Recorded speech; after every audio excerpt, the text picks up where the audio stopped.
കറി കാട്ടിൻ്റെ പുതിയ എപ്പിസോഡിലേക്ക് എല്ലാവർക്കും സ്വാഗതം.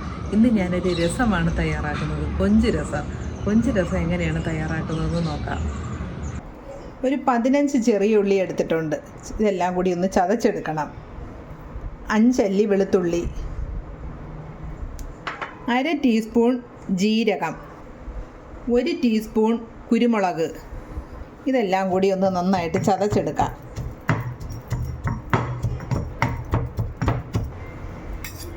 ഇത്രയും ഒന്ന് ചതഞ്ഞാൽ മതി, ചെറുതായിട്ടൊന്ന് ചതച്ചെടുക്കണം. ഇങ്ങനെ ചതച്ചെടുക്കുന്നതാണ് അതിനൊരു നല്ല ഫ്ലേവർ കൊടുക്കുന്നത്. ഒരു ചതഞ്ഞില്ല എന്നുള്ള പരുവത്തിലെടുക്കണം. 1 ടേബിൾ സ്പൂൺ അളവിൽ എണ്ണ ഒഴിച്ചു കൊടുക്കാം. എണ്ണ ചൂടാകുമ്പോൾ കുറച്ച് കടുക് ഇട്ട് കൊടുക്കണം. ഒരു 3 ഉണക്കമുളക് ഇട്ട് കൊടുക്കാം.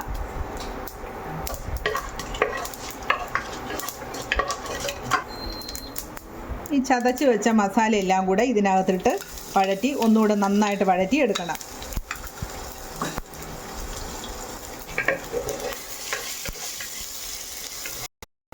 ഉള്ളിയും വെളുത്തുള്ളിയൊക്കെ ഒന്ന് വഴന്ന് വരുമ്പോൾ തന്നെ 1 ടൊമാറ്റോ മിക്സിയിൽ അടിച്ചതാണ്, ടൊമാറ്റോ അടിച്ച് ചേർത്ത് കൊടുക്കാം. ഈ രസം ഉണ്ടാക്കിയെടുക്കാനായിട്ട് ഒരു 5 മിനിറ്റ് മതി. വളരെ എളുപ്പത്തിൽ തയ്യാറാക്കിയെടുക്കാം. നല്ല ടേസ്റ്റി ആയിട്ടുള്ളതാണ്. കൊഞ്ച് വേണമെന്നുണ്ടെങ്കിൽ ചേർക്കാം, കൊഞ്ചില്ലാതെ തന്നെ നമുക്ക് നല്ല രസം ഉണ്ടാക്കിയെടുക്കാം. 2 കപ്പ് വെള്ളം ഒഴിച്ചു കൊടുക്കാം. നമ്മുടെ ആവശ്യത്തിനനുസരിച്ചിട്ടുള്ള വെള്ളം ചേർക്കാം. 1 നെല്ലിക്ക വലിപ്പത്തിൽ പുളി പിഴിഞ്ഞെടുത്തതാണ്. ടൊമാറ്റോ ചേർത്തത് കൊണ്ട് പുളി നോക്കിയിട്ട് വേണം ചേർക്കാനായിട്ട്. നമുക്ക് ആവശ്യത്തിനുള്ള പുളിപ്പ് മതി. ചിലവർക്ക് പുളി ഉള്ളതായിരിക്കും ഇഷ്ടം, ചിലപ്പോൾ പുളിപ്പ് കുറഞ്ഞതും ഇഷ്ടമായിരിക്കാം. അപ്പോൾ നമ്മുടെ ഇഷ്ടത്തിനനുസരിച്ച് പുളി ചേർക്കണം. രസത്തിന് കട്ടക്കായം ചേർക്കുന്നതാണ് ഏറ്റവും നല്ലത്. കായപ്പൊടിയെക്കാട്ടി നല്ല ഒരു മണമുള്ളത് കട്ടക്കായത്തിനാണ്. ഞാൻ 3 ചെറിയ പീസ് കായം ചേർക്കുന്നുണ്ട്. ഇനി അത് ചെറിയ തീയിൽ കിടന്നൊന്ന് തിളയ്ക്കട്ടെ. ആ സമയം കൊണ്ട് നമുക്ക് കൊഞ്ച് തയ്യാറാക്കി എടുക്കാം. ഇനി നമുക്ക് കൊഞ്ചൊന്ന് വഴറ്റിയെടുക്കാം.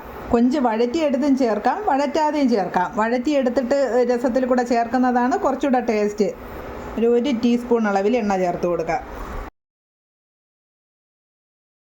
കൊഞ്ച് 1 കപ്പ് അളവിൽ കൊഞ്ച് എടുത്തിട്ടുണ്ട്. കൊഞ്ച് നന്നായിട്ട് ക്ലീൻ ചെയ്ത് 2ആയിട്ട് മുറിച്ചെടുത്തതാണ്. ഒരു 1/2 ടീസ്പൂൺ അളവിൽ ഉപ്പ് ചേർത്ത് കൊടുക്കാം. 1/2 ടീസ്പൂൺ അളവിൽ കുരുമുളക് പൊടിയാണ്.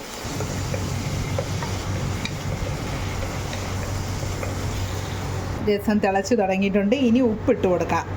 1 ടീസ്പൂൺ അളവിൽ ഉപ്പ് ചേർത്തിട്ടുണ്ട്.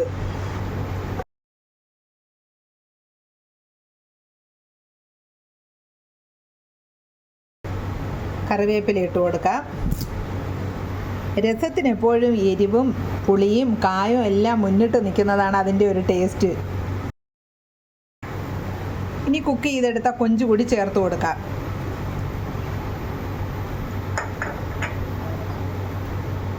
ഇനി ഇതെല്ലാം കൂടി ഒന്ന് തിളച്ചാലും മതി. എത്ര എളുപ്പത്തിൽ ഇത് തയ്യാറാക്കിയെടുക്കാം. ഇപ്പം ഈ ഒരു രസം ഉണ്ടെങ്കിൽ ഇതിനകത്ത് ഒരു ഒഴിച്ചുകറിയായി ചോറിന്, അതിനകത്ത് കൊഞ്ചുമുണ്ട്.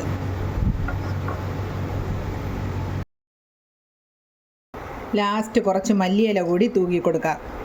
മല്ലിയില ഇടുമ്പോഴാണ് ശരിക്കും ആ രസത്തിൻ്റെ ഒരു മണം കിട്ടുന്നത്. മല്ലിയിലയും കായവും രസത്തിന് ഏറ്റവും നല്ല ഒരു ഫ്ലേവർ കൊടുക്കുന്ന 2 കാര്യങ്ങളാണ്. മല്ലിയില ഇഷ്ടമല്ല എന്നുണ്ടെങ്കിൽ മല്ലിയില ചേർക്കണ്ട. ചിലർക്ക് മല്ലിയിലയുടെ ഫ്ലേവർ ഇഷ്ടമായിരിക്കത്തില്ല. കൊഞ്ച് രസം റെഡി ആയിട്ടുണ്ട്. ഇനി നമുക്കിതിനെ ഒരു ബൗളിലോട്ട് മാറ്റാം. ഈ കൊഞ്ച് രസം ഒന്ന് എല്ലാവരും വീട്ടിലൊന്ന് ട്രൈ ചെയ്ത് നോക്കണേ. അതിനുശേഷം ഫീഡ്ബാക്ക് അറിയിക്കണം. പുതിയൊരു വീഡിയോയുമായിട്ട് അടുത്ത എപ്പിസോഡിൽ കാണാം. താങ്ക്